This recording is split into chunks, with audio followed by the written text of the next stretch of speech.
guys, what's going on? You are listening to TWIG, otherwise known as the flagship of stupidity. I'm your host, Mike the Birdman Dodd, and that's right, guys, I am back here in the podcasting world.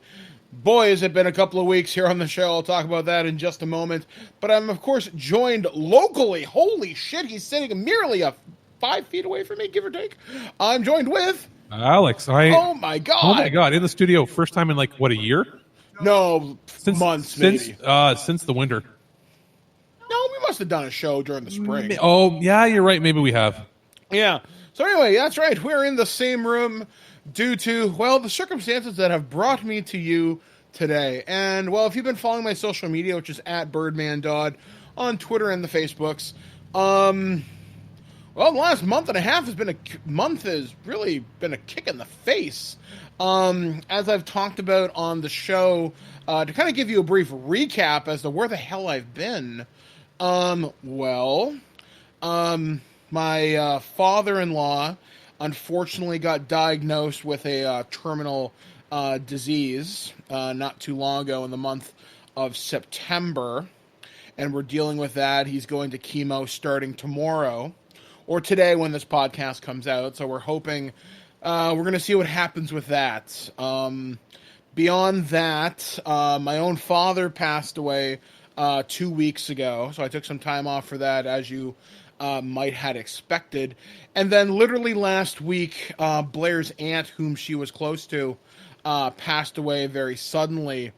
And as of today, Alex is here babysitting me while Blair attends the visitation and the funeral. So it has been a hell of a 3 weeks. Yeah, I actually wasn't sure if you were coming back right away.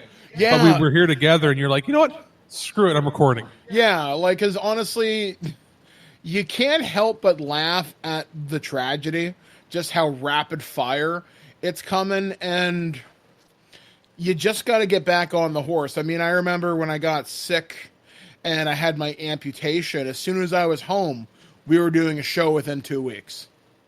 So you just got to get back. Not to mention, I brought the portable recorder, and we got some updates from you in the hospital because, people were like, "How's Mike doing?" And you're like, "I'm bored and want to talk." So yeah, I mean, it's been a thing. I mean, I do thank everyone who's reached out on my Facebook and Twitter to express their condolences and well wishes for the family. And obviously, as a family, we're going to push forward and see what happens. We're not going to take the cancer thing lying down. We're going to fight as hard as we can.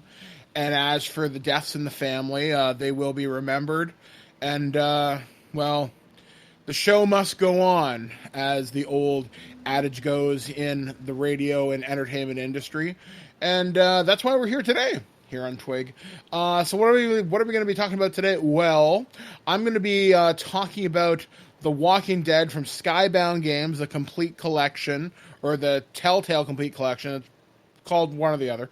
And it's all the games, like with Clementine, Michonne, the new character, the final season, and that's collected on Xbox One, so we'll talk about that and my experiences with that. Alex, what are you going to be covering? I have 2 remaster titles, Ni no Kuni Remastered on the PS4, and the PS4 remaster of the 3DS title, The Alliance Alive. So that'll be cool. Also, if you were listening to the site yesterday, which was Monday, you see we put out an interview with David Weiner, who is the director of the 80s horror documentary called In Search of Darkness, which talks with people like Barbara Crampton, Stuart Gordon, John Carpenter, Kelly Maroney, about the 80s horror scene from 1980 to 1989, like Jason, Freddy, Chucky, Pinhead, Pumpkinhead. As I say during my interview, that's a deep cut. And just kind of giving you an overview of that decade in the genre. And as a result, I've gone on a bit of a horror movie craze, you might say. Me and Alex have been watching a number of the films, which, speaking of Halloween and spooky stuff, if you are subscribed to the streaming service Shudder, I highly recommend you check out their Creep Show series based upon the 1980s movie with Stephen King and George Romero, where it's like an anthology horror series. You get 2 stories per episode, typically about 20 minutes each, and very, very, very good. Thoroughly enjoying that. Plus, Alex got me into American Horror Story for the first time. I'm checking out American Horror Story 1984, which basically is American Horror Story meets Stranger Things, though there is no Demogorgon. It's got like the slasher trappings of like Maniac and The Burning and like Graduation Day type of shit meets Friday the 13th. So it's very cool. I'm thoroughly enjoying it. Great special effects, great casting, wonderful music. I can only imagine how much they paid in licensing fees for that. So yeah, I mean, Halloween means we're going to be talking about spooky things. Maybe me and Alex will do a roundtable this month over Discord, and we'll talk about some of our favorite horror movies, because me and Alex have both seen the documentary that we talked about, In Search of Darkness, and it's opened up an entirely new back catalog of movies. Like, I've never seen anything Cronenberg. I was going to say, like, I'm the Cronenberg guy, and also I was the guy that used to seek out the really obscure horror. So some of these things that they showed, I'd seen that you hadn't. There's many that you had seen that I hadn't. And now with a lot of the releases we get from like Arrow Video and Vinegar Syndrome, and to a lesser extent Kino Lorber and others, we're actually, especially Vinegar Syndrome, they're putting out like a lot of the stuff. If you watch the documentary and you see like the posters in the background, that a lot of those are ones that they're being released and ones that we were actually got for review. Mm-hmm. One of the cool things that they talk about in the doc, and we didn't get a chance to talk about this, until we were off air, is a lot of these movies may be lost to the ether because the film stock is sitting in some warehouse. It was shot on video, or it's just been lost because the prints are gone. So a lot of these companies like Vinegar Syndrome, like Arrow, come back and restore them, or if they don't get put on a digital streaming platform of some kind, they're lost. So these movies are important to film preservation. Yeah. There are cases where sometimes the copyright wasn't even known or wasn't filed properly, or there was a VHS or even a Betamax release and nothing in 30 or 35 years. And in some cases, the only way to watch them is when people taped it from like a late night TV show, and they ended up, putting them up on YouTube and that. And if you wonder, it's like, how come these have been up there 10 years and not pulled down for copyright? Sometimes it's because nobody knows who the copyright holder is. Exactly. And it's kind of cool now that we are back in the era of digital streaming, and you have The Last Drive-In with Joe Bob Briggs and Monster Vision. Hopefully, so he wasn't Monster. No, he was The Last Drive-In. Monster Vision was something else. I think. We're seeing some of these movies come back and get talked about. So I think we're probably closer to Halloween. We'll do something. If you go back in our website's archives, we've done some of the Nightmare on Elm Street movies. I think we've done Friday the 13th, stuff like that. There are commentaries, and maybe me and Alex will do some of the more lesser known, or maybe just ones you should check out. Maybe do like a well-known one that maybe was Canadian that maybe people don't know is Canadian. Mm-hmm. Maybe a Cronenberg one or something. I've always wanted to see Videodrome. That might be a good one, and then do a couple of the not obscure, but like the Vinegar Syndrome ones that they're releasing, where they could be pretty cool, but maybe people haven't heard of them, and now they're finally getting on digital platforms. Yeah, like one we watched last night was one called Pledge Night, which features the lead singer from Anthrax as Acid Sid. That was interesting. Yeah, that was something and else. We'll talk about it more in the review. And like we've seen the spectrum from like clearly direct to video, even though it went to theaters, because back in the 80s everything went to theaters, down to ones like we saw James Hong's The Vineyard, and that ended up being better than expected. But again, we'll talk about it in more depth in a review. Yeah, so look forward to that later on in the month. So anyway, coming up in this show, we're going to be talking about the news that happened the last week or so here on the Big Blue Marble. We're going to be talking about Kevin Smith is in the news, and he's actually got some good news, I'm actually pleased to report. We're also going to talk about, I'm describing this as Call of Duty Advanced Warfare is real. And we're also going to talk about why you shouldn't store stuff in the cloud. But we're also going to talk about how you can defeat the Burger King by rolling a D20. And My Little Pony is finally coming to a collectible card game near you that you maybe not necessarily expect. So all these stories and more, plus our reviews of the aforementioned products and Undor games, right here on TWIG, the flagship of stupidity. Today we are looking at The Walking Dead, the Telltale Definitive Edition on the Xbox One. A review code was provided to us for the purposes of this review. So me and The Walking Dead Telltale games have a very long history together since this game came out so many, many years ago that I actually played this on PC. And as many of you know, I'm not a PC gamer. I don't want to keep up with it. I just want it to plug and work. So anyway, some of my best memories in gaming come from the Walking Dead series. In particular, Season 1, particularly the end of that. And the only way I could really describe that experience is emotionally devastating. I was crying, I was bawling, because the choice you have to make is a hard one. And the emotional ramifications of that hits you deep. And as the Walking Dead story progresses, you get to see more of the lead character Clementine and how her story wraps up at the end of everything. Though the Telltale Definitive Edition here does give you the side stories with Michonne, the 400 Days DLC, I believe, and basically everything. You get the complete Walking Dead experience. So I'm not really going to review the games because there's been a million reviews of them. They're great, they're fantastic, the storylines are fun, dark, but it definitely gives you an insight into the world. But to talk about the Definitive Edition is to talk specifically about the thing that makes it stand apart from the releases that have come previously.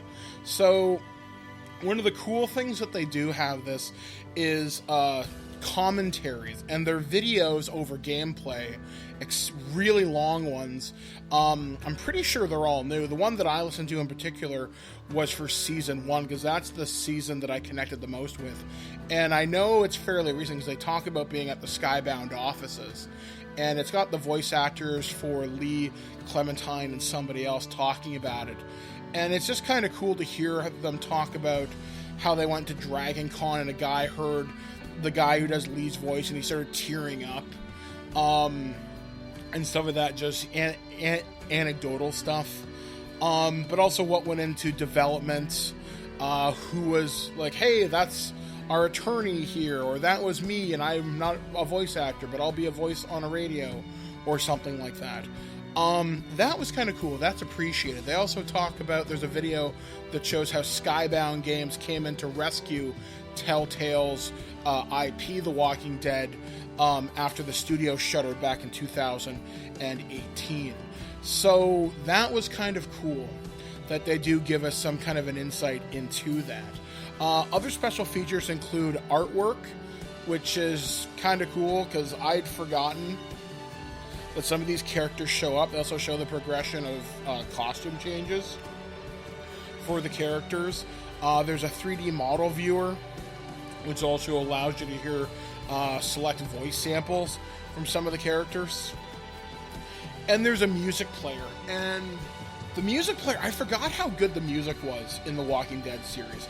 And some of it gets under your skin and into your heart. I'm not saying it's like a toe-tapping earworm sort of thing, but it has this emotional resonance with you that I think is something truly underappreciated from these particular games. So you're going to be asking yourself right now, is this collection worth it? Well, to have all these games in one spot is hella convenient. It's really nice. However, that being said, I did have some performance issues with this. Since I was playing on Xbox One, I did have a time where my character clipped through a piece of the environment, and it made a fight scene unintentionally hilarious when my head disappeared in that particular fight scene. I just chalked that up to a random glitch, but I did think it was worth mentioning as well. Odds are you may have some of these games if you're a PC gamer, these games came out on a pretty regular basis. And if you were following the story, you might already have some of these. So this collection, I find, leans very heavily on how much you want to get into the special features. And with that thought process in mind, I might say wait for the price on this collection to drop a little bit. Right now, on Amazon.com, it's $50. On Amazon.ca, where we are up in Canada, it's about $70. And you're going to get dozens of hours of gameplay out of it. And it's an amazing game series to be sure. Do not get me wrong. But I think you can wait a little bit till the price drops about $20 or $30. It's a great emotional ride. It will wreck you. And it will make you question some of your relationships in your life and how you approach them. And I do think that's a strength to the Telltale writing style of The Walking Dead. So my final recommendation for The Walking Dead, the Telltale Definitive Edition, is wait for a discount. But be sure to pick this up, because the story of Clementine and all the side characters is definitely a journey you should definitely take. News on the march! All right, welcome back to Twig, the flagship of stupidity. I'm, of course, Mike the Birdman, joined with Ounce Producer.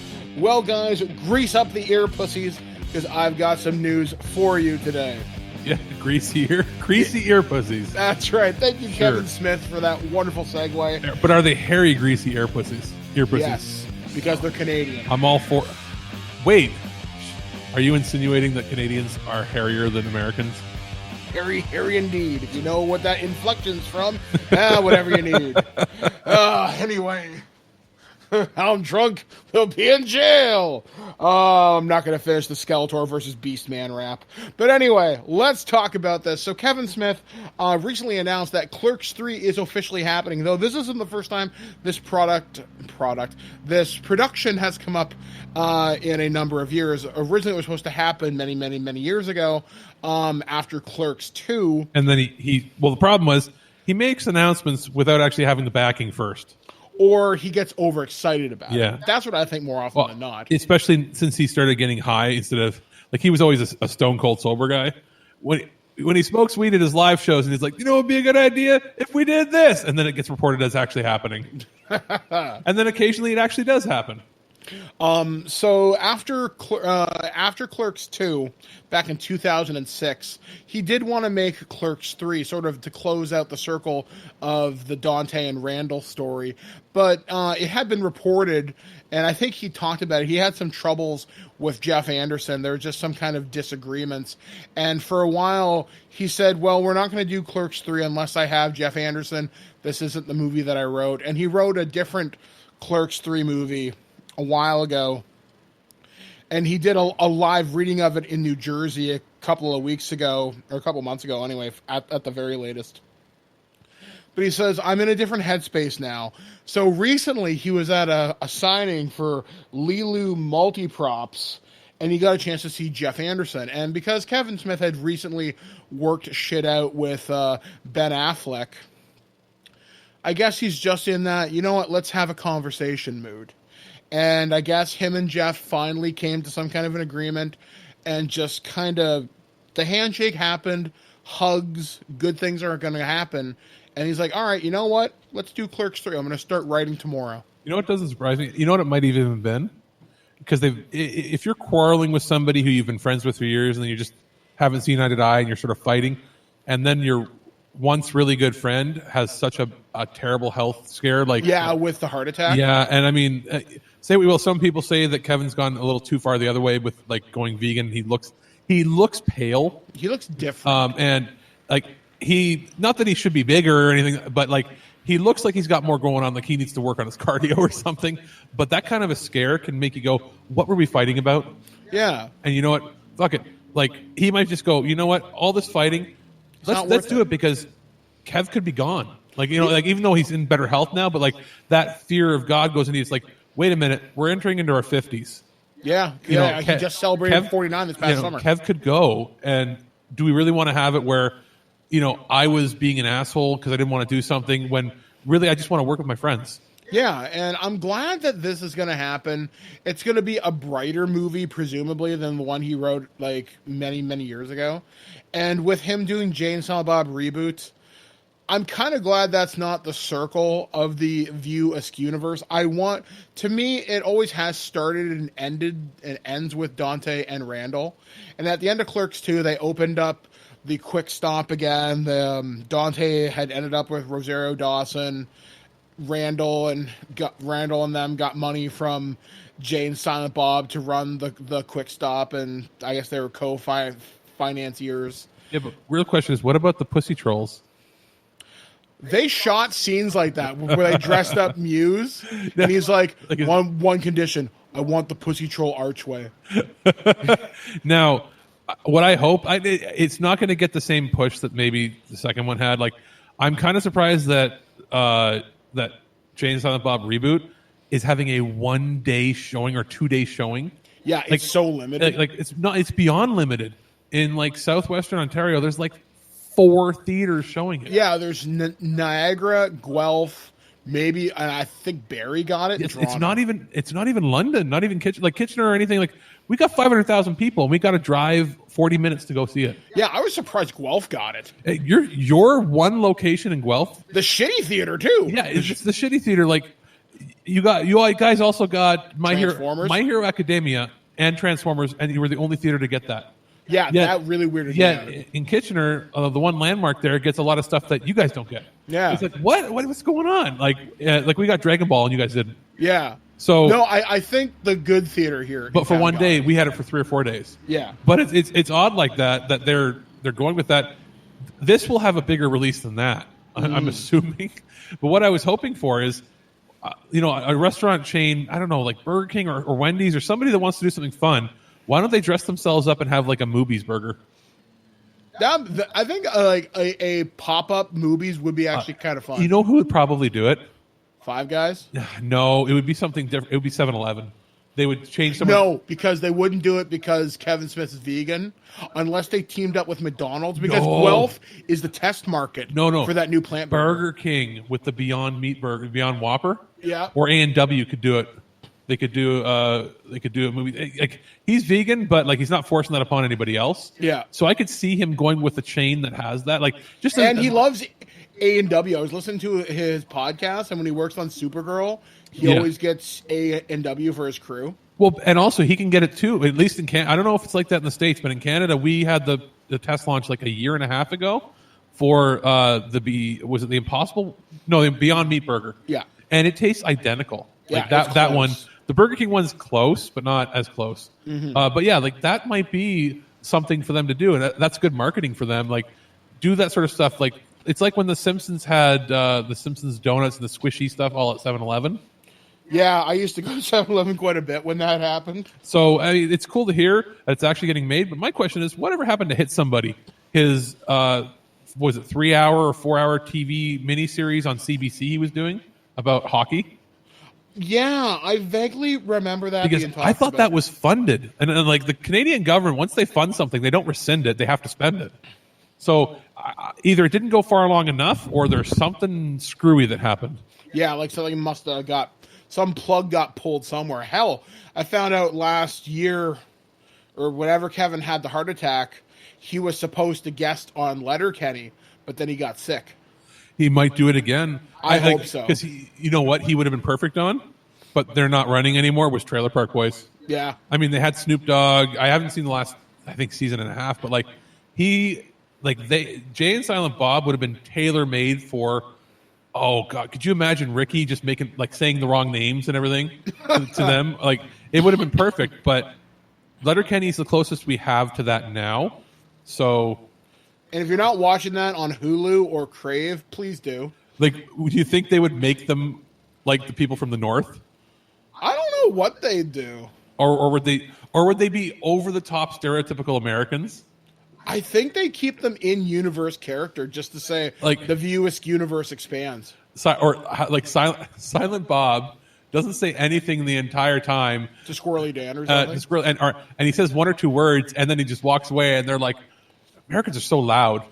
Or something You know like what's that. weird? I found this out last week, and I bet you don't know this. So I subscribe to this streaming service called Crave, and they have a Letterkenny animated series called Little Kenny, and I think it's the same studio that produces the animated Corner Gas. And I think the Trailer Park Boys one. Yeah, it looks remarkably similar. It's if it's them, then it's a animation house out of is it like Newfoundland or Nova Scotia or something? It's definitely it's small. tied to one of the film schools out there. It's funny-ish. I mean, the episodes are no longer than 5 minutes, but it's something, I guess, and it holds you over till the new season comes out. So there's that to look forward to. Same sort of style as like the Camp WWE show was. Yeah. Though that, I wish I'd gotten the second season, because I thought it was funny. It wasn't bad. My favorite line out of that was from the first episode, and they're showing a Camp WWE video, and they're like, "This is Billy. He's a piece of shit. Don't be Billy." And it caught me so off guard. Oh, and you just lost your shit. Just Totally lost it. So moving on to my next news story. This one, I can't say it surprises me, because why wouldn't it?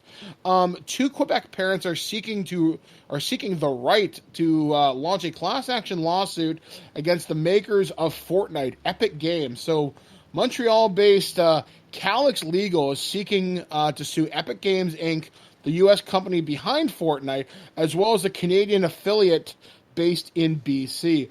The firm filed a request last Thursday on the behalf of the two parents, who approached them separately, alleging their sons, aged 10 and 15, have become dependent on the game in short order.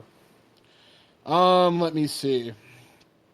Class action lawyers behind the case drew parallels to a landmark civil case mounted against the tobacco industry in Quebec that alleged there was an intention to create something addictive without proper warning. The boys had all the symptoms of severe dependence addiction, and it caused severe stress in the families as well. Lawyer Alessandra Esposito Chartland said of the firm's clients, it is the same legal basis as the tobacco challenges, the duty to inform about a dangerous product and the responsibility of the manufacturer. The Quebec Superior Court hasn't approved the action, and the allegations have not been tested in court. Fuck off. It's not going to work for one reason and one reason only. There's no addictive chemical substances in the game.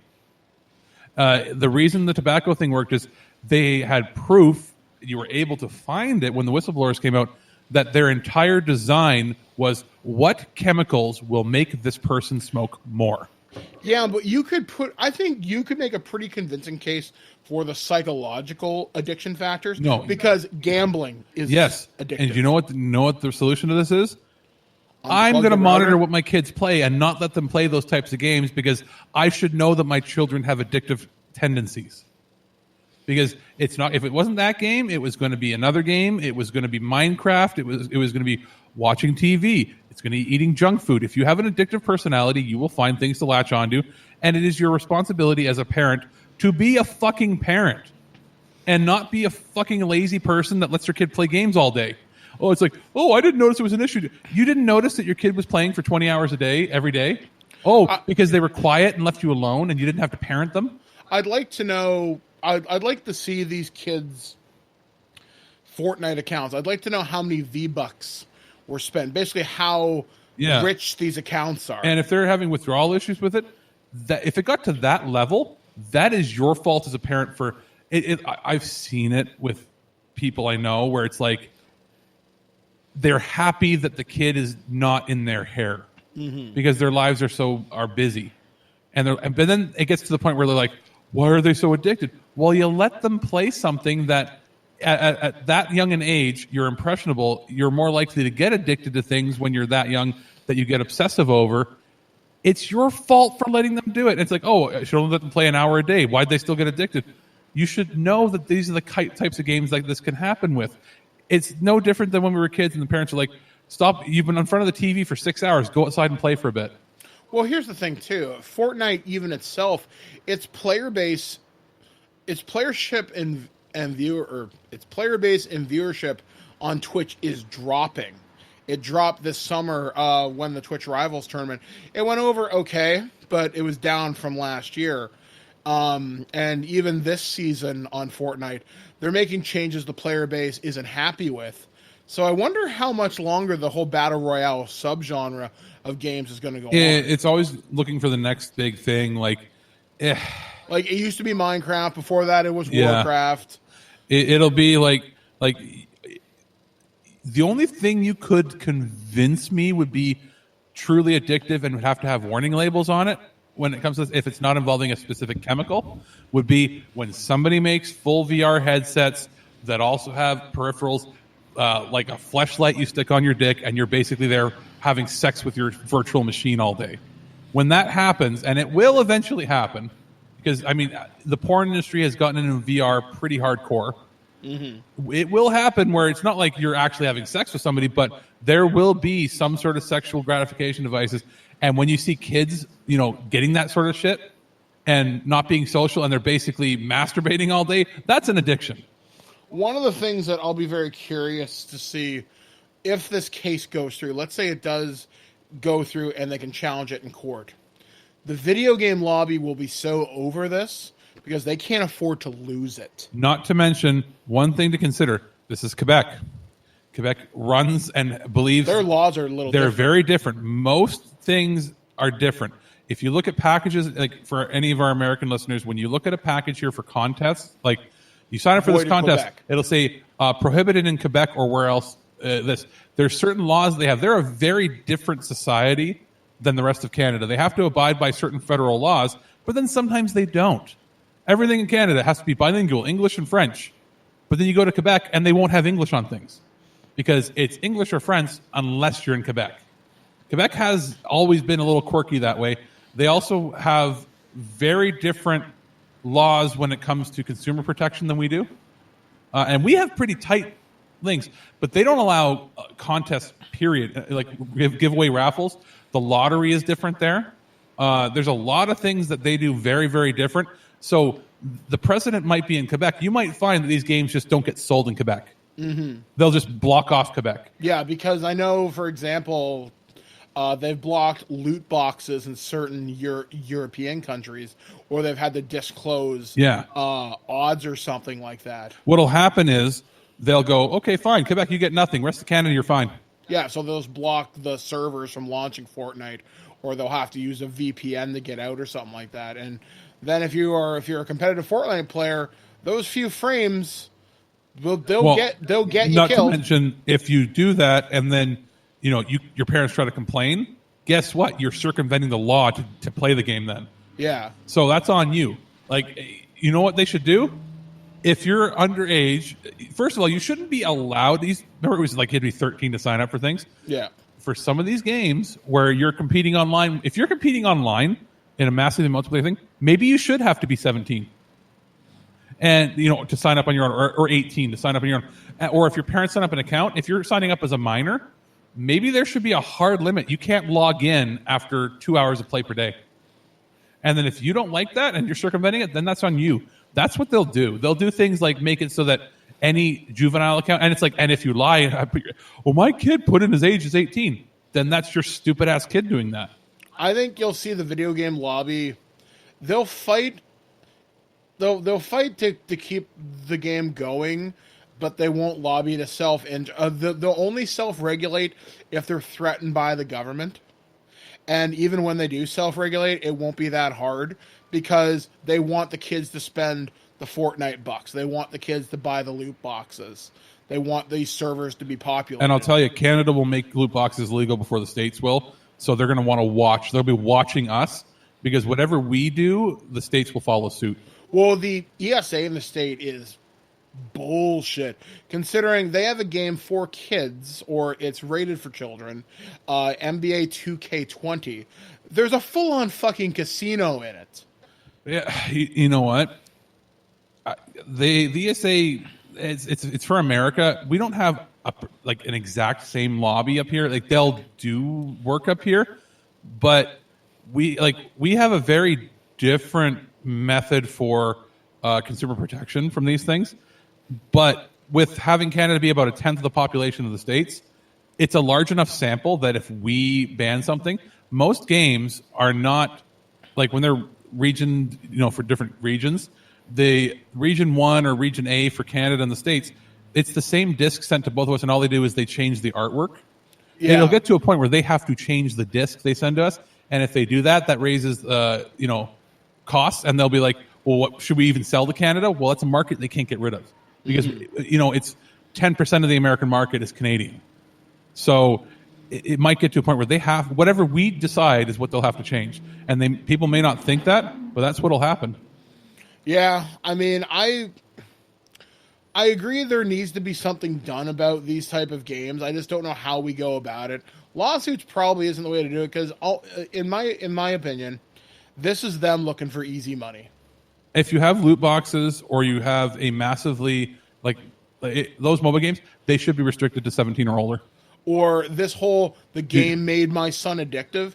Well, why didn't you seek out mental help? How about be a fucking parent? Don't just slap them in front of their device. Oh, they have to have their tablet. No. You should be training them to do things on their own from when they're younger. Have game time. Like when we were kids, what did we want to do? We wanted to play games all day. Yeah. And our parents would be, if you had a good parent, they were go outside and play, and then you can play the games later. Go outside and get some fresh air. And you might fight your parents back, but you know what you did? You ultimately did it because you respected and or feared your parents. Or you're like, you know what? Okay, I'll do it. Because playing the games was a reward for good behavior, not an expectation that games are my life. See, it's weird. My growing up, for example, I could play video games all day, every day if I wanted, and often did. However, when I made this distinction. When I got home from school, my friends who lived on my same street, okay, it's after school, it's still light out. Let's go play hockey for a couple hours. Okay, cool. It's dark. It's after dinner. Now I'll play video games. And either you had self-control or your parents should have had self-control for you. Had you never played with your friends outside and you were always inside doing by yourself, somebody at your household would have spoken up. But because you did a regular thing of playing with people, they never had to bring it up. Yeah, I mean, it was just fun. I mean, go hit a ball, hit a stick, go adventure, go play. Go outside, find a dead squirrel in the forest, poke it with a stick, see if bugs come out. That's what that was the sort of crap we used to do.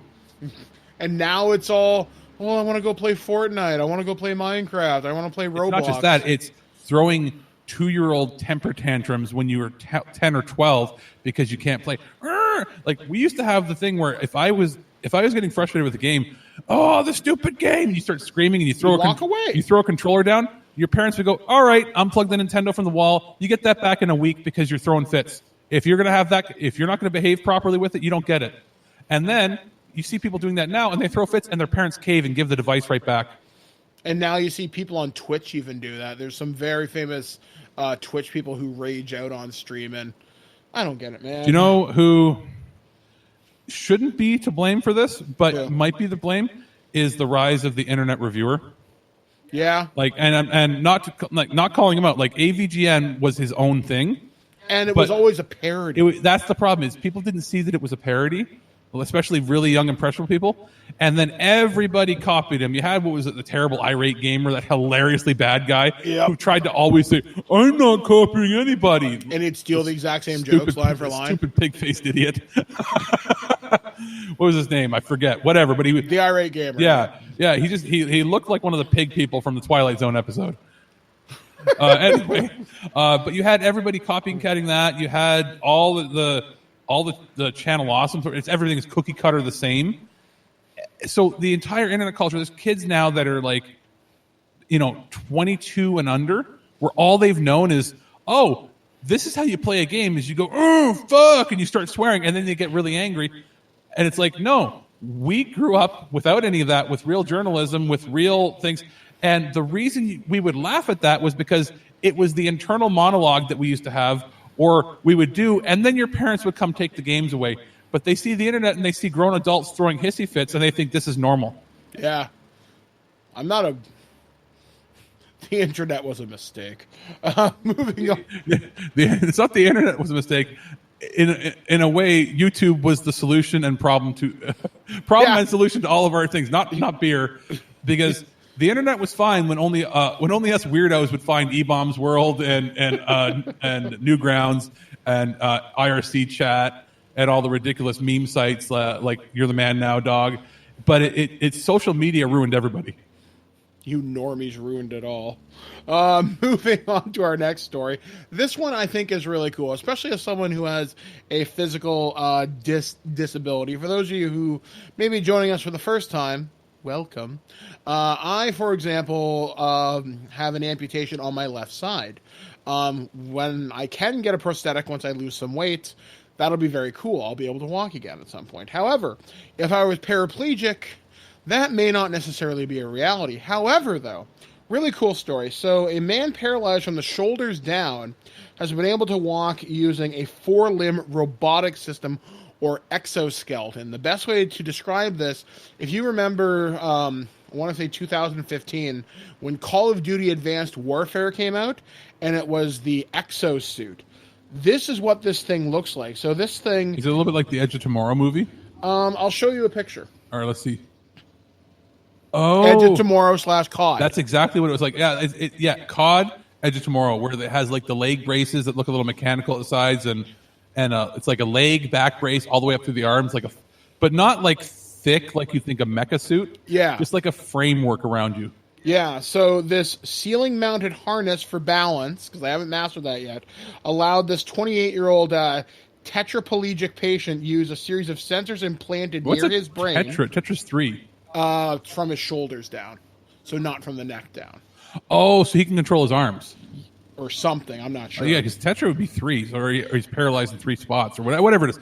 That's something I've never heard of. But interesting, it's still, he's able to actually do stuff. Yeah, he can move all 4 of his paralyzed limbs over a 2-year-long trial period of the whole body-based exoskeleton. So the results were published last Thursday. I think I get what it is. He can still control his neck and head. Yes. Whereas, so it's his spine from his shoulders down he can't control. Yes. So the article goes on and says, but for now, the exoskeleton is a purely experimental prototype and is far from clinical application. They say this is the first semi-invasive wireless brain computer designed to activate all 4 limbs, according to Liam Lewis Benbid, who's a neurosurgeon professor at the University of Grenoble in France, who co-led the trial. He said previous brain-computer tech had used invasive sensors implanted in the brain where they can be more dangerous and often stop working. Previous versions connected to wires or have been limited to creating movement in just one limb. So basically, eventually, somebody, like, we're not going to have them walking out in the public because of limitations, but this would allow somebody to not be a prisoner in their own home. Yes, like once they figure out the balance thing and the person could get them into the harness, he could, in theory, go out. But limited. But even without the balance thing, like, it would mean that if you're in an apartment, you're not confined to your bed. Yeah. Or a chair. It would mean that you could potentially take yourself to the bathroom, and depending on how you've got, like, you've seen some of the toiletries and how they have the harnesses and everything. Yep. You could potentially, it would potentially allow him to more independent. Toilet, wash himself a little bit, could potentially go get food from the kitchen. You'd be on a rails system. Yeah. But it would mean that you wouldn't need, as a quad or tetraplegic, 24-hour care.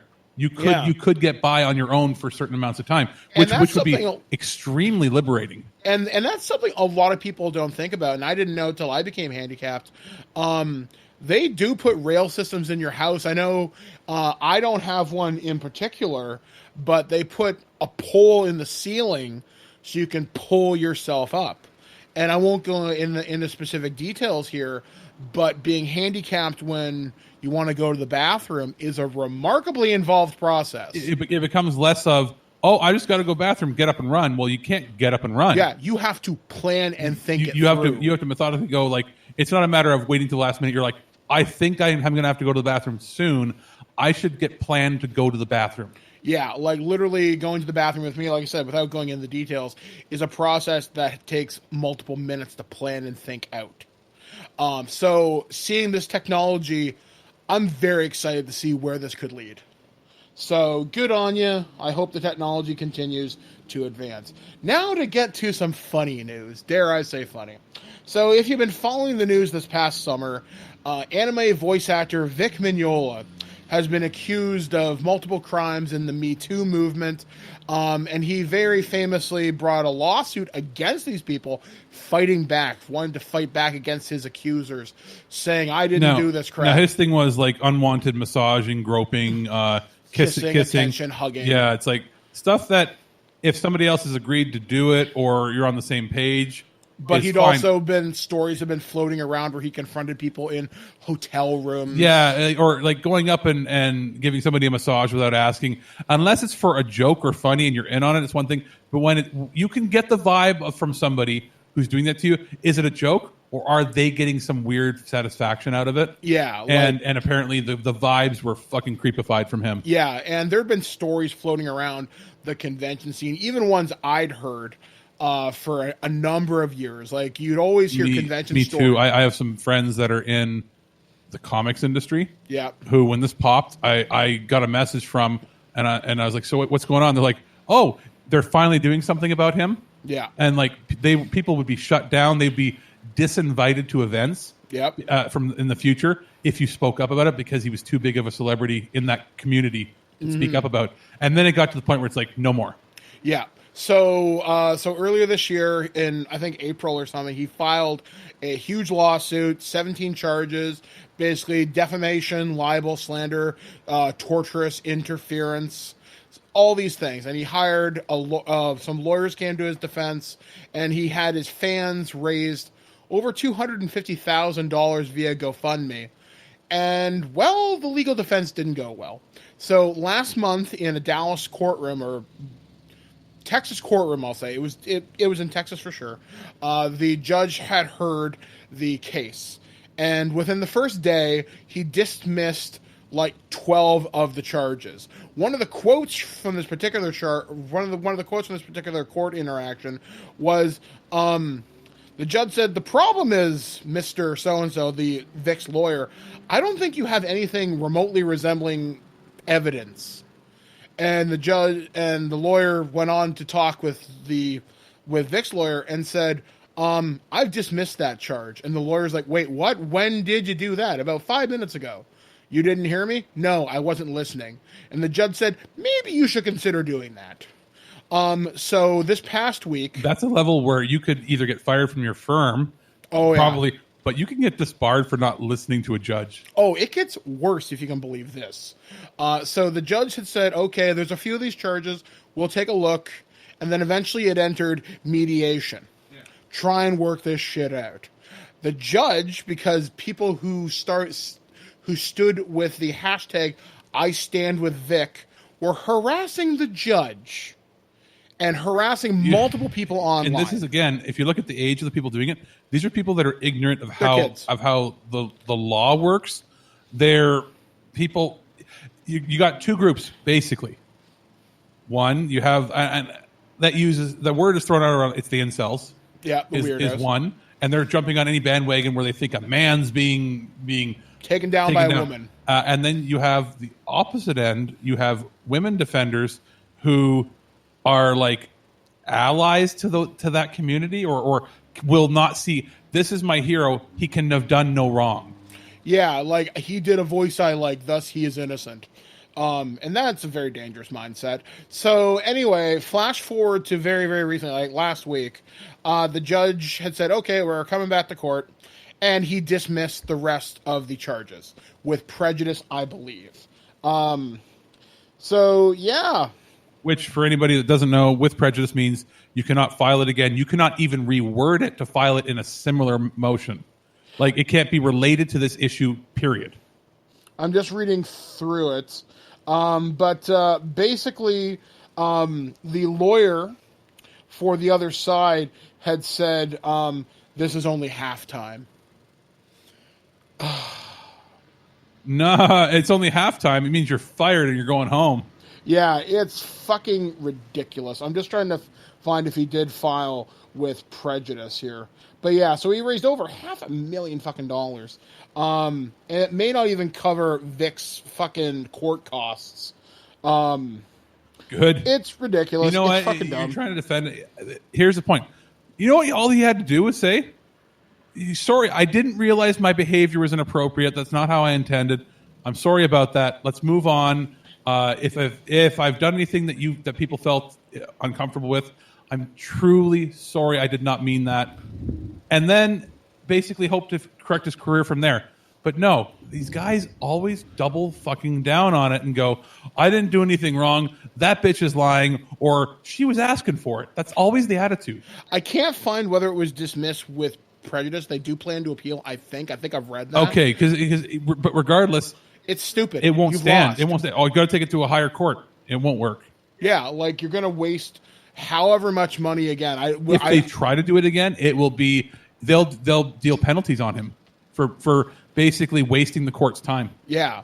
Like, and it's funny because in this era of Me Too, this is one of the cases where I can think of where the accuser decided to fight back, and his defense was hilariously underprepared. Oh, it's him and what's her name from Full House? She's fighting back. She's the only one in that entire scandal for the school bribing scandal. Aunt Becky? Yeah, she's the only one fighting back. She's gonna fucking lose. Here's the problem too. She came to court smiling, signing autographs, and every other person pled guilty. Yeah, actually, it's funny. The former president of Machinima, got, I think, 4 years. They're going to make an example out of her. I hope so. Like, I didn't know. You fucking liar. Yeah, I mean, the basic message is don't be a fucking creep.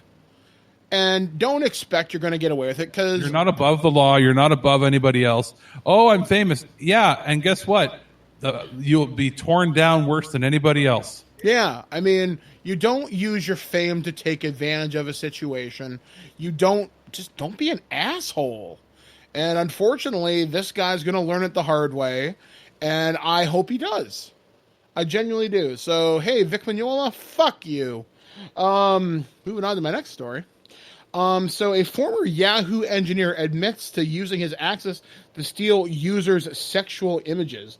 The 34-year-old man targeted accounts of younger women, including friends and colleagues. So last week, Daniel Ruiz, Monday admitted using his access as a Yahoo engineer to compromise about 6,000 user accounts. Federal prosecutor says he pled guilty to federal hacking charges in search of sexually explicit images and videos and other types of private data. He told prosecutors he targeted accounts belonging to younger women, including personal friends and work colleagues. He was indicted in April on one count of computer intrusion and one count of interception of a wire communication. The indictment said from May 2000 to June 2018, he accessed at least 18 email accounts, thereby obtaining personal information, including private photographs, videos, which the defendants downloaded and kept for his own personal purposes. Creepy. Yeah. I mean, really, buddy? Really, buddy? Like, you had to be that creep that was about people you knew. Yeah, that's fucked up. You couldn't find the millions of porn that's available for free online. Yeah, and this is worse than like going on like the deep dive when all the celebrity things were leaked. There's always going to be a public curiosity there, but you not only did like a whole bunch of illegal shit from hacking, but it's people you know. These you're lucky if these people don't like come and cut you. Yeah, or sue the shit out of you, like in like civil case. And of course, you as an individual of age and consent have the absolute right to take pictures of yourself and do whatever you want. Yeah. However, be aware. Oh, of course. Once you put it out on a cloud service, if you're worried, buy a Polaroid camera. They're back in vogue. Yep. And those are physical pictures that you can share. And there's a little bit more allure there because it's like, ooh, they're a little fuzzier. If you want to do a boudoir shoot, or you want to do something, you want to have explicit videos, sure. You know what you do? Burn those to disk. Do not put them online. Yeah. And know how your phone works. Disable cloud backups if you don't want it. If you do want cloud backups, okay, encrypt the shit out of it. There is someone online, I can't remember who tweeted it, but they said something online, you can absolutely do whatever you want with your body and your own consent, whatever, etc. But understand, once you put it out on a cloud service, you might as well be handing out copies on a street corner, because you don't know who's going to intercept it. You don't know if it's ever going to be seen. And all it takes is one fucking creep. In which case, we found that fucking creep. So we'll see what happens to this dude. Because we had how long ago was the fappening? Less than 10. Oh, it was like 4 years ago. Four or five. Between 3 and 5 years now. It's been a little bit, but there's been waves of that, and it's never gone away. They're up on torrent sites. They're up on sharing sites. They're out there, and the vast majority of those celebrities have learned from it, and they know that they can't do anything about it now. Yeah, and there's revenge porn sites, and there are websites, there are certain states that have revenge porn laws. Yeah, the only ones that would ever be scrubbed, like when they had like the celebrity vappening ones, there were ones that were completely scrubbed from the net completely. Well, except for if somebody downloaded it to their personal, because some of these celebs were like borderline 17, 18. Yeah. And in those cases, they just scrubbed them completely. And that costs a lot of money to pull them down. So that's what we got for the news this past week. Hope you've enjoyed our conversation. As always, feedback at ThisWeekInGeek.net. And if you want to get involved with the show, we always invite that. And on Twitter at ThisWeekInGeek.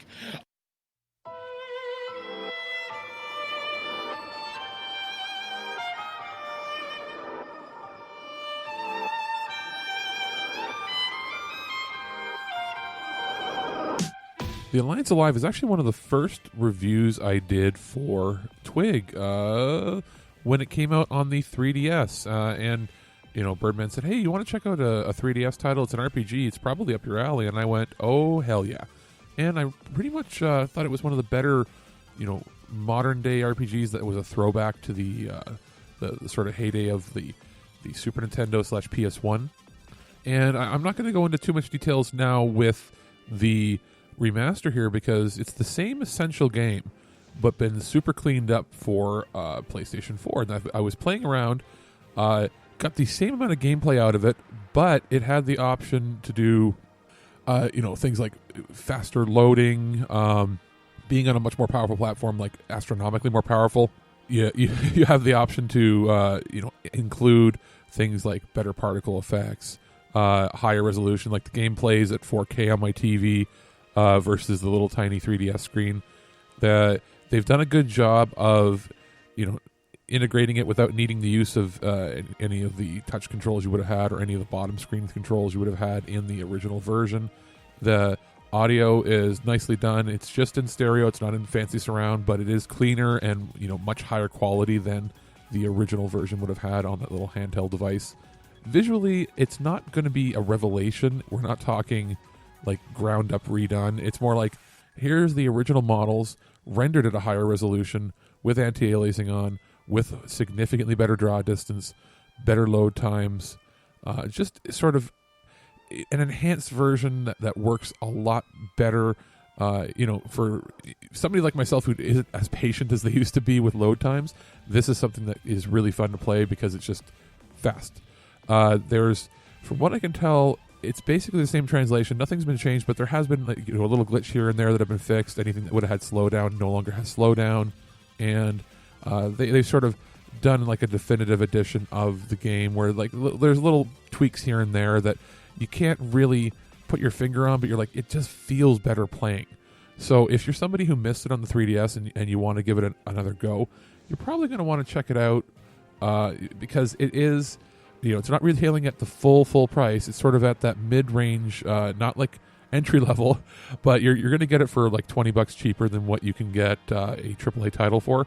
And at that price point, it's definitely worth it.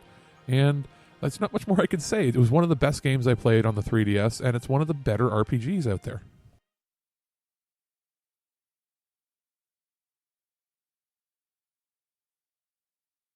What makes you qualified to be a reporter? I'm willing to violate anyone's privacy for my personal gain and then claim with a straight face that the public has a right to know. By the hand of Zeus, what manner of deviltry is this? I love fake alien poop day. we have returned right here on Twig, the flags of stupidity. I know you're excited. I'm excited. I'm still Mike the Birdman, dog. He's still Alex the producer, and you're still fucking here. So, what are we gonna talk about this week on the weird, wacky, the just plain strange and fucked up? They're fucking here, like as in they're here with us, or they're fucking and listening to us. Because if I know that's probably happened at least once. If you're having sex while listening to our show, we actually want to hear about it. Feedback at ThisWeekInGeek.net. You know, it's funny. Kevin Smith did that on the podcast. Someone sent in a letter like, sometimes we listen to your show while we're having sex. Oh, is it where he's like nom nom nom nom? Yeah, he's it's been a while since I've listened. What was it? The Hollywood Babylon. Yeah, no, but the segment. It's the Kevin responds to your letters. Something like that. The one where it's like a segment of him just like nom nom nom. Yeah, or where he's supposed to talk sexy talk to people and all that. Ooh. Yeah, probably not during not during the Tinseltown Stiff segment. Yeah, different meaning. Anyway, moving on. So that's right. We are here to talk about the strange things that happened around planet Earth this past week, and a couple of really nerdy items this week happened. So obviously, me and Alex are big tabletop gamers. D&D, Shadowrun, Call of Cthulhu, World of Darkness, Spirit of the Century, Ross Rifles, you name it, we've probably played it. So last week, before New York Comic Con, a surprise game got dropped on the internet. And it was sponsored by all people by the fast food chain Wendy's. So they released a full fantasy pen and paper RPG known as Feast of Legends, which draws heavy inspiration from D&D. You create a player character as one of the 12 orders. You can play such as the Beefy Order of the Baconator, the Rogue Order of the Chicken Nuggets, or the Magical Order of the Frosty. Combat is done via rolls of D20. Players can add buffs or debuffs depending on what food you happen to be eating while you're playing. So, for example, if you're eating a Wendy's food item, it grants you a buff. While if you're eating food from a frozen burger joint or a pizza place, causes your stats to drop. Feast of Legends is set in the realm of Beef's Keep, a land splintered by various kingdoms and their subjects. The red-headed queen of Freshtovia provides a beacon of hope against the realms of the Creeping Vale, ruled by the creepy king with the paper crown, and the United Clown Nations, ruled by the Ice Jester. That's great. Feast of Legends also comes with a 5-part campaign in which they battle the Ice Jester throughout Beast's Keep, in which they fight through the Ice Jester's playhouse, a not-so-subtle tie into McDonald's. You know what would have been great, is if there was the crazy puritanical, insane religious realm of Chick-fil-A. Yes, you could be a cleric of Chick-fil-A. It's like, oh, they're religious zealots and fanatics. Like you could have gone full, but they had that or Carl's Jr., the Land of Giants. It's so weird that this came out. They also played this on Critical Role last Thursday, I believe. And if you attended New York City Comic Con, if you attended a certain panel, they gave out hardcover copies of this. Those will be coveted as shit. I would like them to put it on. They put it out for free, yeah, the PDF. But I would like them to put it on Drive-Thru RPG with an option to purchase a version. Yeah, like if you could. You can buy the game itself is free, but I want to print on demand hard copy. That's what I mean. Hard copy, print on demand. Yeah, like I would love that. I'd pay $35 or $40. Yeah. I mean, and some people have called this a profiteering RPG tactic, which a lot of indie developers, I've been following some threads on Twitter, and you know what? You're not wrong. Wendy's does have a weird... It brings eyes to it. Yeah, I mean, and you know it's fun. Here's the thing. I understand that for years, indie developers have been, looked over, or they feel like they've never had any attention of basically the big two, Paizo and Wizards. Yeah. Like, is there really a third at this point that's close? Modifius, maybe World of Darkness? Or I guess if you wanted to go big three, include Wargaming, and you had the Warhammer stuff. Yeah. Like basically, you have Games Workshop. Or Catalyst Game Labs, like with Shadowrun. But again, those are like fairly niche. Like you've got, as far as large companies, it's Paizo and Wizards and Games Workshop for the Wargaming. That's basically it. And then everybody else has sort of had to struggle for getting market share. I get it, but you know what? This puts eyes in there. It puts eyes on it. It hits the mainstream. It's fun, and you know what? It is in its own thing, sort of like an indie title. It's not the same, but it's free. It's a goofy way to get people into the hobby. I mean, you're not going to be playing this a year from now. If it gets all the under 13 or under 12-year-old connoisseurs of all them dank memes, and if it gets all of them, looking into it because it's so ridiculous, maybe they'll be translated. They'll go, "Hey, this is cool," and then go, "Hey, what's Root?" Or these other titles from Magpie and all these smaller companies. This is a gateway for people. It doesn't have the nerd stigma, which doesn't even really exist anymore. But it doesn't have that D&D. It's like, oh, you're playing D&D, which is some people roll their eyes at still in this day and age. Or something more complex like a Paizo title. It's got that easy entry point, and for them, you know what? Don't be a snob. The more people that play, the better. Yeah, I mean, I'm glad there are threads going about Twitter, which are like, okay, there's a problem with Feast of Legends, cool, whatever. Here's some indie games you can check out. But as you just pointed out, if this is a gateway, why the hell not? Have fun with it. Don't be so serious. If you're gonna make like a physical, even a soft cover version, you know what they should make it for? Charity. RPG Day. Yeah.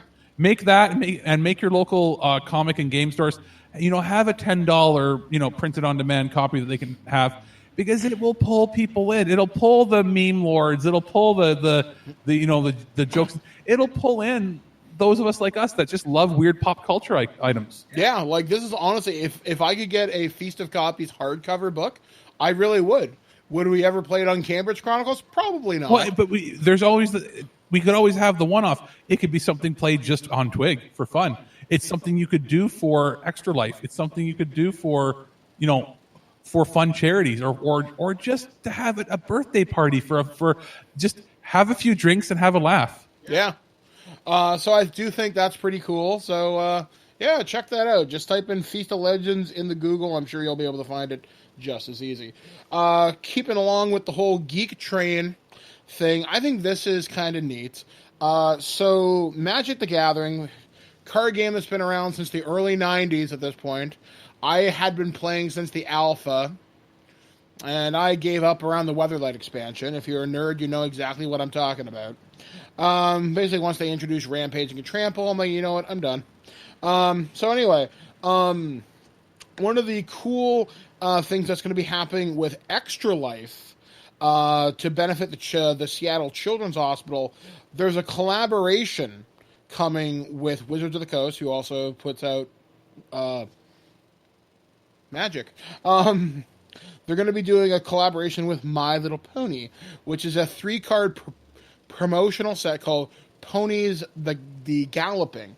And these silver bordered cards will be sold alongside a matchmaking playmat on HasbroPulse.com starting October 22nd, as well as 4 digital card sleeves available in Magic the Gathering Arena. You get Rarity, Nightmare Moon, and Princess Twilight Sparkle. Magic the Gathering card designer Chris Mooney told their team, "It's always exciting when we get the opportunity to work on a project like this, having previously done something similar for 2017's HasCon with the promotional cards tied into D&D, Transformers, and Nerf, with My Little Pony Friendship is Magic ending its 9th and final season on October 12th. We wanted to create a special product for our Extra Life initiative this year, and it seemed like the perfect fit and the perfect time for it." I can't deny it. I've actually had some people talk about this on my Facebook. If you want these cards, I assure you, these cards will not be available within 10 minutes of them going live on Hasbro Pulse. The Magic crowd is ravenous. It's hard to believe, but they're probably bigger than the D&D crowd. Even though D&D gets so much love in the movies and media now because of a lot of the retro stuff, when they start moving to, when the retro movement moves to the 90s in the next 10 years, when we start getting more retro, like Stranger Things, but 90s stuff, it'll be Magic. It'll be Magic, Pogs, and Pokemon cards. Yeah. I mean, I think it's cool to see them do this, and I'm glad that Hasbro embraces those roots to combine it with a flagship product, because Magic fans they're a different breed. Don't fuck with them. They are very hardcore. Oh my god. But here's the thing. They're not like exclusive. They are inclusive. They will invite you into the fold, but they also expect that once you're invited in, you go hardcore too. Yeah. Because you do not fuck around. like, we don't, it's like, not that they don't like casuals. They're like, oh, you're new? We'll show you everything. It's super easy. And then they're like, next week, come with your $300 worth of deck that you've just bought because you are now obsessed as much as we are. Exactly. Like, it's basically like League of Legends. You better get good, and you better get good fast. So yeah, I think that's really cool. Like I said, Hasbro Pulse, October 22nd. Do check it out. Please buy these cards. It does benefit the Seattle Children's Hospital. Our final news story this week, the Ghostbusters Remastered video game from Mad Dog Games just got released. Two excited reviews. This game first came out back in 2009. Ghostbusters Fever's in the air. Ghostbusters 2020 is filming out in Alberta, Canada right now with Jason Reitman,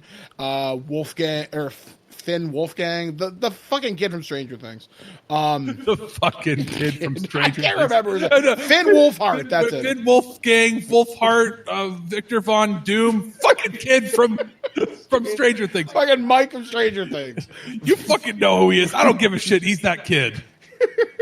Well, you know, that's going to follow him his entire career. But anyway, talking Ghostbusters here. Zach Bagans is a name you may recognize from the Travel Channel's Ghost Adventures, where him and Aaron Goodwin, I think that's his name, investigate supposedly haunted locations all across America, Canada, and the world. And so he is a pretty eccentric guy. And his guy has a lot of disposable income. He bought a haunted house in Vegas. I think he bought a murder house somewhere. Well, you may wonder how Zach Bagans and Ghostbusters have a connection. Well, allow me to tell you.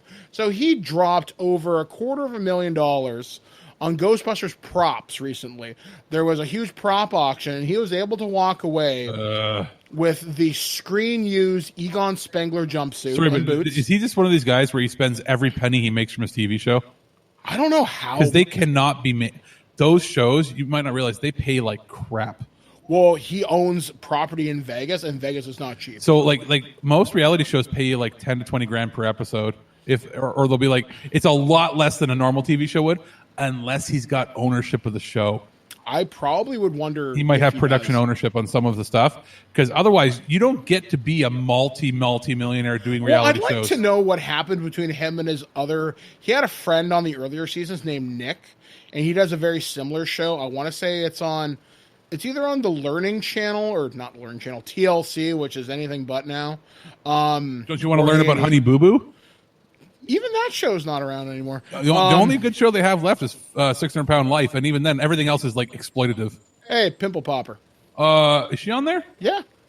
Claire watches She it. confuses me because half of her like social media is like disgusting. Is like super duper cute hot Asian stuff that she posts, like where she's like, I'm cutesy this, and she's like doing like the peace signs out in the town drinking. And you're like, wow, you're a good-looking doctor. And then the very next picture is, oh, my God, what is that? And she's like, I'm cutting this out of some dude's back. And you're like, ah! So she confuses me. To bring this train back around. Yes.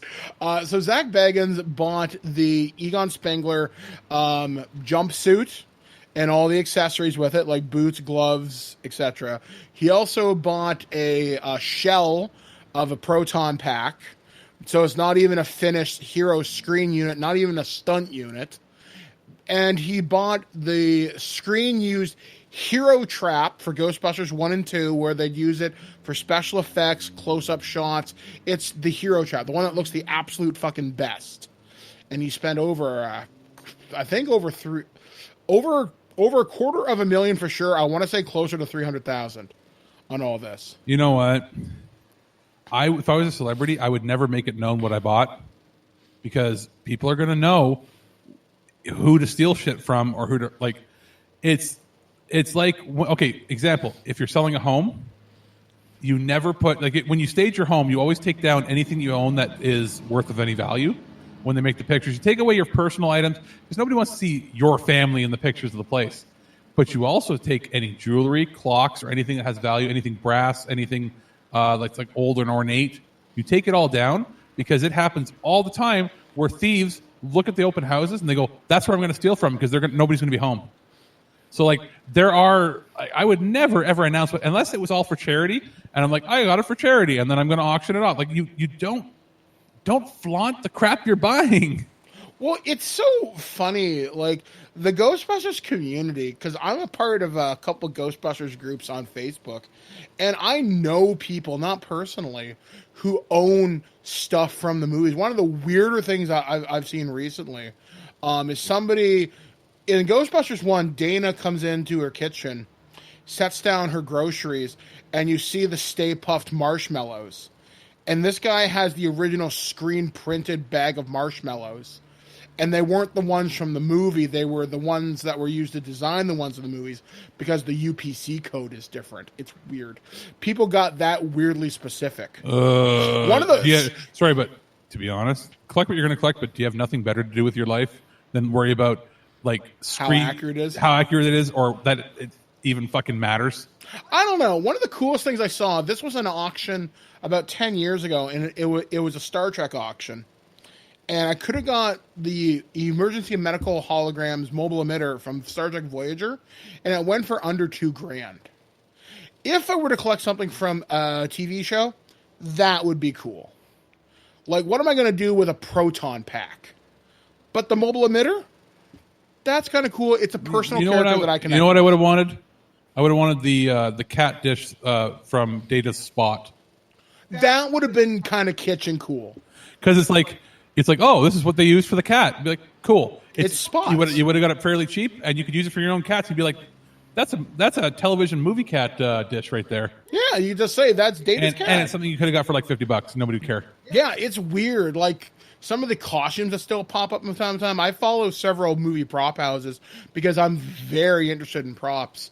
I still see Power Ranger stuff pop up. Ghostbuster stuff is becoming a little less common. I'm actually surprised with over like 30 years almost of Rangers now. We're approaching it. Why they haven't opened, like they should keep all that and open in like Vancouver or something, an actual Rangers museum. There is one in Japan. Oh, because Sentai's been going like it's 42 years or something. But it's now. Weird. None of the American shows, or at least if they do, it's remarkably rare. I don't see a lot of Rangers memorabilia that doesn't come from the 95 movie. Get sold. It's always the ninja costumes. Did they ever sell any of Lord Zed's stuff? Because that's the only stuff that they made for the States, right? Yeah. So of Zoo Ranger or the original Ranger, like that's the only thing that wasn't in Japan. So I could see that fetching a high price because it was made specifically for our market. One of the coolest things I've seen, there were original Tengu costumes, which are the weird bird warriors. I saw Kimberly's Pink Ranger outfit and Billy's Blue Ranger outfit with the coin. In fact, somebody I know bought Aisha's saber-toothed tiger coin from her Yellow Ranger outfit. She has the power coin from the suit. That's neat. Yeah, I think she paid like $4,000. How cool would it be to have like an Alpha 5 like statue? Yeah. Like robot or something. Or like the helmet or something. Yeah, I would turn it upside down and use it as like a dip tray. I would like Saba from Power Rangers. You realize he doesn't talk, right? The electronics are there. Why won't he answer my questions? Tiger Zord, fuck it already. Well, and you hear like this vibrating. It's just I always loved the Tiger Zord. The way it ran and it was like kicking kicking the dust. It's like I always thought it'd be hilarious if they had like redone all the show in CG but left that one toy goofy effect. Although it's kind of cool how far props and toys have come now, because Bandai, when they held the license for Power Rangers, you could buy morphers that are screen accurate. In fact, hell, back in the day for the show, when they lost the morphers, they'd buy the toys. Well, the reason for that is they made the screen things, props, they look like shit. They've used toys. They stopped making better quality, better looking ones for TV to make them look identical to the toy, because they are identical to the toy, so they could sell the toy. I liked it when they used to make movie quality props, and now they're just the toys. The Bandai Legacy stuff, when they held the license, is screen accurate, like your Dragon Dagger, your Morpher, your Saba. That's screen accurate. Yeah, but that's from a time when the screen the screen stuff was better than the toys. Yes, and now recent. it's like it's not that the toys have gotten better; it's that the props have gotten lower quality to match a manufactured toy. I think about the Morphers if they had made them the newest ones in the last 5 years. Yeah. What if they had made them of the same quality visually of the 90s stuff? Yeah, because the original Power Rangers belt buckle Morphers, when they used the original Morpher toys, they were just, no. You could tell when they weren't, yeah. One company, though, sometimes you can buy stuff that looks screen accurate. It's really, really, really well done.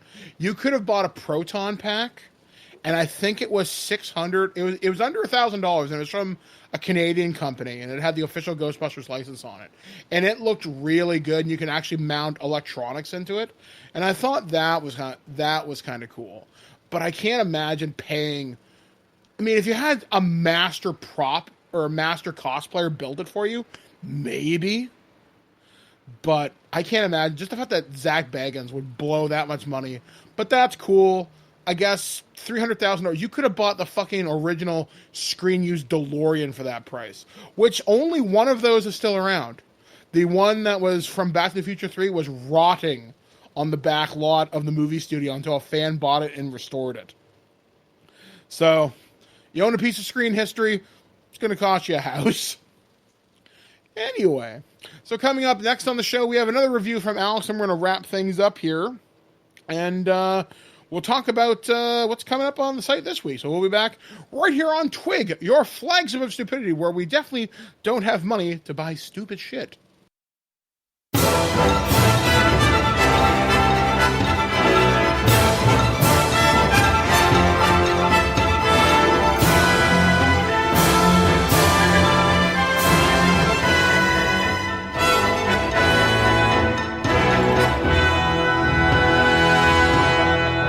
Ni no Kuni Remastered. That is something I've been waiting for to review for quite some time, and I'm happy that I was given the opportunity to check it out on the PlayStation 4.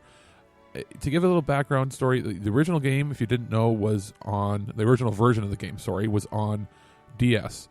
Then it had a PS3 remaster, I guess, but it was just called Ni no Kuni, and it was sort of the definitive edition, in that it included some extra DLC to have an epilogue ending to the story that changed things around a little bit. Now, I had that game. I purchased it digitally back in the day, and I only got about 20% through. Not because I didn't like it, but because it was at a time when there was a lot of stuff coming out that I wanted to play.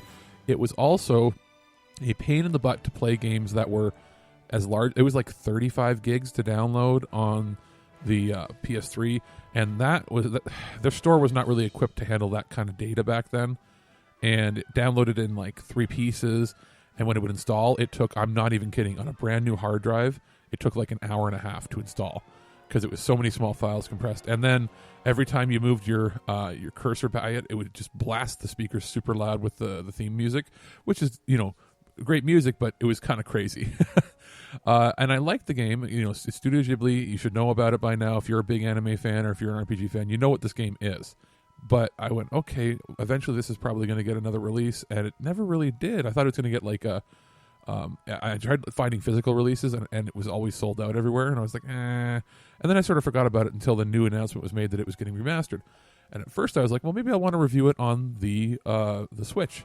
But then I found out the Switch was getting just basically the same version that was on the PS3, only probably with better load times and everything because it's not on disc. Now, the PS4 version, though, was a remastered version. And I went, okay, let's try that one out. That's a more powerful system. Let's see what it can do. And here's my take on it. It's a significant upgrade. You might not notice it at first glance, but it's all about the draw distance, the load times. The character models are rendered at higher resolution. So when you start the game, if you have a PS4 Pro, which I do, it gives you the option, if you're playing in 4K, how would you like the game rendered? You can tell it to render it in 1440p, which then has a variable, has a variable 30 to 60 frames per second rate, or you can do full 4K and then have it locked at 30 frames per second. And if you play it like I do, I played it at 1080p, it does 60 frames locked. And when playing it at 60 frames locked 1080p, it's fantastic because it's rendered at 1080p. On the PS3, it was rendered at 720p. So you have a resolution bump for one, and on the PS3, it had slowdown. So it wasn't ever really truly 60 frames per second. So now we're getting the game as they probably intended to play it at a full true 60 frames per second, 1080p locked, but it's still being on the PS4 Pro has faster load times, better draw distance, all that shebang. Also, the audio has been overhauled, and it's in full surround sound. Everything, all the battles have spatial surround, so all the characters that are saying things and doing things, they come from the back right speaker, the front left speaker, the center speaker. All of the cutscenes are in surround sound with the voices coming out of the center like a movie. The actual animated cutscenes, like there's two different types. There's in-game cutscenes where they use the in-game engine, and then there's ones where they cut to Studio Ghibli hand-drawn animation.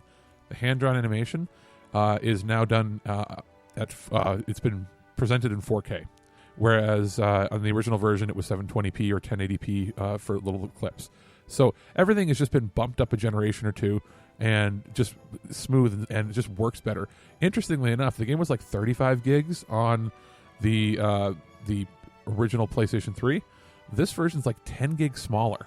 So they actually were able to make the game with higher res assets, higher quality video, and I'm assuming it's because they're using a different codec or something, and still make the game like a third smaller in physical size. So this is a much more efficient, better encoded game that way. As far as the game goes, I went through and I played a lot. I was able to beat the game at like 6 in the morning one day because I had like a 12-hour stint. I was like, I'm playing this till it's done because I like it. I never wanted to skip any cutscenes, but you can skip cutscenes if you'd like to.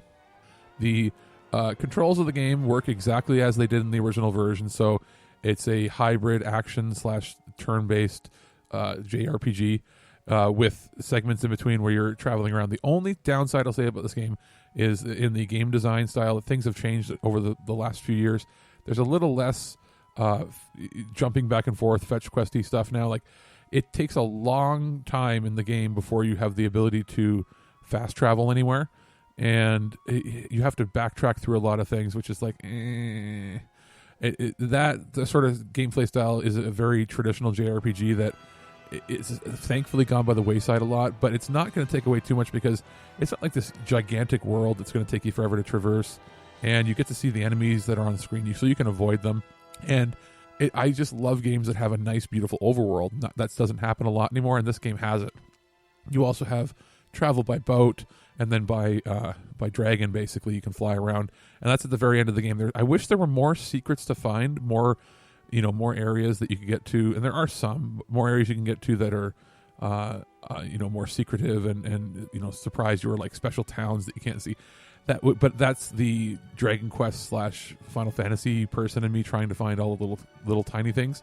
This is just a very well told, cohesive story, which is plays on your heartstrings. It's very well made, and this is the way to play the game is on the PS4, as far as I can tell, because you get all the enhancements. If you want to play on the go, then obviously the Switch is an option for you. You're just not going to get the same fidelity that you're going to get on the PS4. I thoroughly enjoyed it. It's funny. I played the second game, Revenant Kingdom, last year. It was a year and a half ago now. It's all a blur. When I played that game, I loved it. Playing this, I'm actually seeing things that if I had played this first, I would have liked the second one even more. And I would have gotten away from that one knowing more things. I had to look up some things in the second game on how to do certain things, because it was sort of like they expected you to kind of know.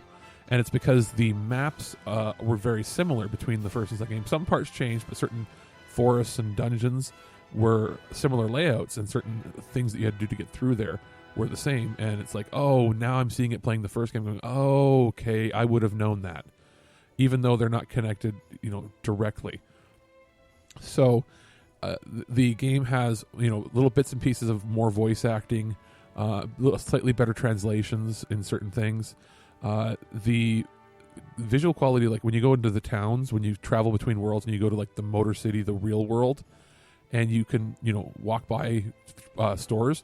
Not only can you read the text in the stores, you can like read like the store signs and stuff now. It's just so much clearer and cleaner, and just brighter overall. Everything visually pops like an amazing Studio Ghibli movie. So, and there's also like little references to Ghibli films in there. Like the one I noticed most was Porco Rosso. There's a bad guy you fight called Porco Grosso, and it's just a giant pig tank. So it's out there, and they've got their sort of dark humor in there with some people that you meet, and there's lots of puns. This is a pun-rific game, so I thoroughly enjoyed it.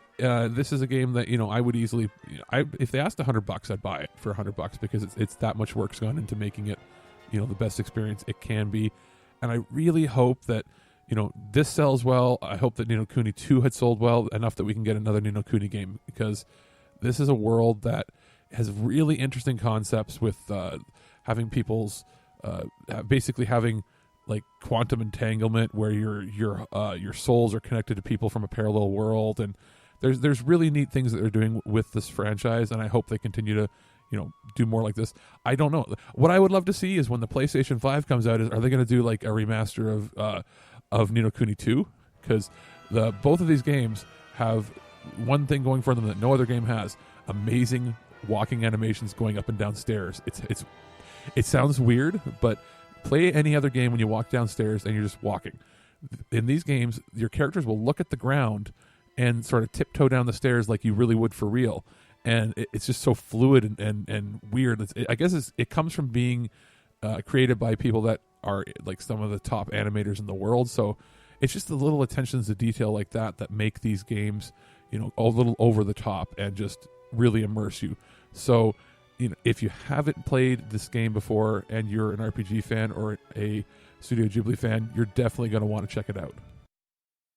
All right, so that's the kind of show it has been here on TWIG this past week. We've talked about Kevin Smith, Ghostbusters, exoskeletons, and the creepy clown, or the creepy king with the paper crown. God, we got to get a copy of this game. So we've talked about a lot, and we hope you've definitely enjoyed your time with us here on TWIG. We definitely enjoy talking with you. We're going to be doing some cool stuff this week. Hopefully you've listened to our interview with David Weiner from the In Search of Darkness documentary, which was released yesterday. Had a lot of fun talking with him. I know I was talking with Cecil Trachtenberg of Good Bad Flicks on Twitter, and he's going to be involved in the In Search of Tomorrow documentary, which is talking about 80s sci-fi, which me and Alex are really, really looking forward to. You can find that trailer up on YouTube if you just type in Search of Tomorrow trailer, which looks kind of cool. I'm really hoping they get crazy Paul Verhoeven for this, because that Dutchman is fucking nuts. I was talking with Steve Phillips. He's going to be talking with us about Future Imperfect, because if you've been watching the interwebs, and I know you have been, there is a new trailer for Picard, which actually has a premiere date. In fact, I think CTV Sci-Fi was the first outlet to announce the premiere date. Formerly known as Space. I don't like that name change. It's so stupid. It's not as bad as Sci-Fi. Yeah, Sci-Fi sounds like a disease. So at least they're trying to brand themselves. But yeah, it's the traditional Space because, as we've said before, in the States, it's going to be CBS All Access. I think it's like 9 at night or something it drops. Rest of the world, it's a day later on Netflix. It's how they usually get it. And in Canada, we get it at 8 o'clock at night before anybody else gets it, because we get it terrestrial cable. Yep. Which is hilarious. Go get it, broadcast TV. And then generally a day later, it shows up on Crave. Yeah. But yeah, so it's funny that we took priority, I guess, because there's partial funding there, but I guess we're the only country left that's still trying the whole cable thing. Go get them. But yeah, and here's the thing: if you have the ability to get CTV, is it CTV Space now or CTV Sci-Fi? I think CTV Sci-Fi. If you get that channel, or you have the ability to, watch it in Canada or watch that feed if you can, because it's in surround. It's in surround, and some of the ones in the Netflix ones worldwide aren't. And CBS All Access is 720p at best with stereo. The Canadian cable channel is 1080p surround sound. So if you get a chance, watch it that way. If not, CBS All Access, I'm super hyped. It looks a lot cooler the more trailers I see for it. My favorite part of the trailer was Halo 7 of 9, where she's dual wielding phaser rifles. Yeah, Riker's back, a bunch of the people. It looks sweet. Well, what else have we got? You got Turtle Treasure coming up. I got Turtle Treasure coming up, which we're going to have a talk about 3 or 4 titles that we watched in a marathon format from Vinegar Syndrome that are some of them are kind of tied into what we saw in that documentary. Yeah. In Search of Darkness, right? Yeah. Because some of them appeared as posters in the background during it. They'll have transitions in that show where they show all the different movies that came out in certain years, and some of them are actually on those posters. So we'll talk about that sort of at an extended review where we talk about each title, and because they're all sort of premiering at the same time. Mm-hmm. Then we'll have some more games and stuff that way to talk about. There's the Mayhem Mics. We're going to be figuring out when we're going to record that on the biggest week in wrestling, which was this past week, where everything changed for WWE and AEW. There's the Mayhem Mics Top 100 Wrestlers final episode, which depending I might be on, I might not be on, depending on how I travel today. Yeah. Because they might start recording while I'm in the middle of, between cities. And after that, I'll be doing an All Things Transformers with Steve Phillips and Mike Blanchard, sort of a cross thing, talking about the music of the original series now that I've done the review for the vinyl. For the vinyl from Enjoy the Ride / Enjoy the Tune Records, and sort of get their takes on it. We'll talk about it, what we remember of it. Some of the songs on there I don't remember ever hearing, and they might be new recordings, and I want to hear their takes because for them, they're even more into the G1 stuff than I was. Like, I loved it, but I loved mostly the movie and the 3rd season. But they know them inside and out, so they'll be able to tell me whether or not this is, if they remember the music at all. Mm-hmm. So that'll be interesting. So there's all that coming up. Is there going to be a Nerd to the Third soon? I know this week, me, Billy, Kat, and Skyblaze, we're talking about geek music. So yeah, you're going to hear me wax poetic about the Proto Men, the Megas, MC Frontalot, VGO, need I go on, basically, with all that shit. I don't even have to research for that. And we still have a few things in the works. We're still trying to get some commentaries down. It's just been it's scheduling and plus deaths. Yeah, don't stop. Deaths and health has been sort of a thing, and it's trying to schedule time for that. But we still want to get the Twig After Dark out. We've got because that was a fun one. We had done a few of those, like Sex World and that. We've got one called Mascara that we're working on getting out. Which will be sort of a commentary review on that, which should be pretty funny. We've also got some stuff that we want to have planned to do some commentaries for Halloween. It's just about scheduling it. Basically, like, me and Alex have figured out we can record over Discord. We just haven't tried doing it with a movie. However, we did learn through David Weiner, the director from In Search of Darkness, he edited his movie over Discord. Yeah. So if he can edit a movie over Discord, we should be able to do a commentary. Basically, there's some screen sharing, and then you're giving basically stage directions to the editor. Yeah. And they were able to do that without any issues, he said. Yeah, so if they can do that, we should be able to do this. If it's a matter of one of us sharing a screen with each other, we can do it, and it'll be like we're right beside each other. Yeah.